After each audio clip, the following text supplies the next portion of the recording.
boa tarde a todos, que Jesus nos envolva nesta início de tarde de sexta-feira, que Ele nos fortaleça na fé, para que possamos buscar o conhecimento, o aprendizado.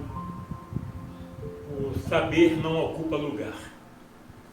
Nós estamos estudando a Gênese de Kardec, os milagres e as predições segundo o Espiritismo. Capítulo 7, Esboço Geológico da Terra. Nós estamos aqui no período de transição. No começo do período de transição, a crosta sólida, granítica, não tinha ainda senão um pouco de espessura e não oferecia senão uma resistência bastante fraca à efervescência das matérias esbraseadas que ela recobria e comprimia. Aí se produziram dilatações, fraturas numerosas por onde se expandia a lava interior. O solo não apresentava senão desigualdade pouco consideráveis. As águas pouco profundas cobriam quase toda a superfície do globo, excetuando-se as partes elevadas, formando terrenos baixos, frequentemente submersos. O ar foi pouco a pouco expurgado das matérias mais pesadas, momentaneamente em estado gasoso, e que, em se condensando pelo efeito do resfriamento, eram precipitadas na superfície do solo, depois arrastadas e dissolvidas pelas águas. Quando se fala do resfriamento nessa época, é necessário entender esta palavra num sentido relativo, quer dizer, com relação ao estado primitivo, porque a temperatura deveria ser ainda ardente. Os espessos vapores aquosos que se elevavam de todas as partes da imensa superfície líquida retumbavam em chuvas abundantes e quentes e obscureciam o ar. Entretanto, os raios do sol começavam a aparecer através dessa atmosfera brumosa. Uma das últimas substâncias das quais o ar deve ter sido expurgado, porque está naturalmente no estado gasoso, foi o ácido carbônico, que lhe formava então uma das partes constituintes.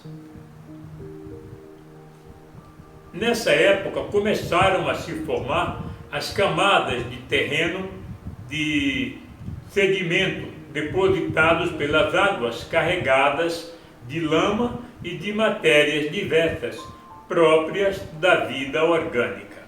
Então apareceram os primeiros seres vivos do reino vegetal e do reino animal.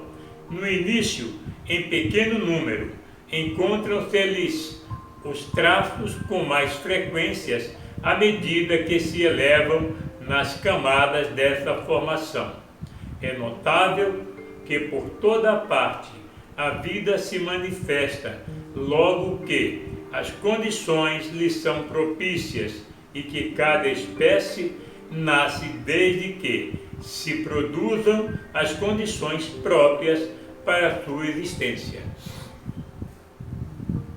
Os primeiros seres orgânicos que apareceram sobre a Terra foram os vegetais de menos complicados organização, designados em botânica sob o nome de criptógamos, aquatiledônios, monocotiledônios, quer dizer, os liquena, cogumelos, musgos, fetos e plantas herbáceas. Aí não se viram ainda árvores com caule lenhoso, mas as do gênero palmeiras, cujo caule esponjoso é análogo ao das ervas. Os animais desse período que sucederam aos primeiros vegetais são exclusivamente marinhos. Foram primeiro os pólipos, os radiários, os zoófitos, animais cuja organização simples e, por assim dizer, rudimentar, mais se aproxima da dos vegetais. Mais tarde vieram os crustáceos e peixes, cujas espécies hoje não mais existem. Sob o império do calor e da umidade, e em consequência do excesso de ácido carbônico disseminado no ar, gás impróprio à respiração dos animais terrestres, mas necessário às plantas. Os terrenos descobertos cobriam-se rapidamente de uma vegetação pujante, ao mesmo tempo que as plantas aquáticas se multiplicavam no seio dos pântanos. Plantas do gênero daquelas que, em nossos dias, são simples ervas de alguns centímetros, atingiam altura e grossura prodigiosa. Assim é que havia floresta de fetos arborescentes de 8 a 10 metros de altura e de grossura proporcional. Os licopódios, pé de lobo, gênero de musgo, do mesmo talhe, cavalinhas de 4 a 5 metros, que tem hoje apenas 1 metro, e uma infinidade da espécie que não existe mais. No fim do período começaram a aparecer algumas árvores do gênero conífero ou pinheiro. Em consequência do deslocamento das águas, os terrenos que produziam essa massa de vegetais foram várias vezes submersos.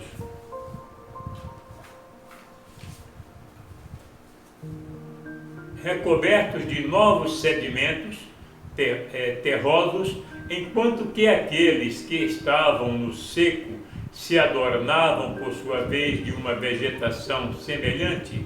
Assim, houve várias gerações de vegetais alternativamente aniquiladas e renovadas. O mesmo não ocorreu com os animais que, sendo todos aquáticos, não podiam sofrer essas alternativas.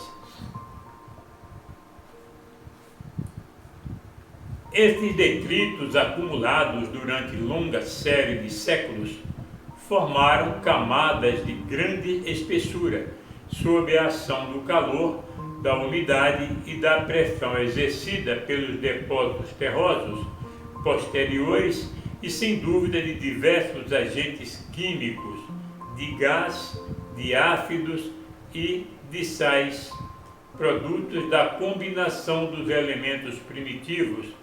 Esses materiais vegetais sofreram uma fermentação que as converteram em hulha, ou carvão de terra. As minas de hulha são, pois, o produto direto da decomposição dos montões de vegetais acumulados durante o período de transição. É por isso que se encontram em quase todos os continentes. Muito bem. Os restos fósseis da vegetação pujante dessa época, encontrando-se hoje sob os gelos das terras polares, também como na zona tórrida. É necessário disso concluir que, uma vez que a vegetação era uniforme, a temperatura deveria ser igualmente os polos, pois não eram cobertos de gelo como agora, e que então a Terra tirava o seu calor de si mesma, do fogo central que aquecia de maneira igual toda a camada sólida, embora pouco espessa. Esse calor era bem superior ao que podiam dar os raios solares, fracos, aliás, pela densidade da atmosfera. Só mais tarde, quando o calor central não pôde exercer sobre a superfície exterior do globo, senão uma ação fraca ou nula, a do Sol tornou-se preponderante e as regiões polares, que não receberam senão os raios oblíquos, dando muito pouco calor, as cobriram de gelo. Compreende-se que, na época de que falamos, e ainda muito tempo depois, o gelo era desconhecido sobre a Terra. Esse período deve ter sido muito longo, apurá-lo pelo número e pela espessura das camadas de hulha. Muito bem. Muito legal. Na próxima semana daremos sequência ao período secundário, né? Se Deus assim nos permitir, se Jesus consentir, estaremos aí. Período de transição,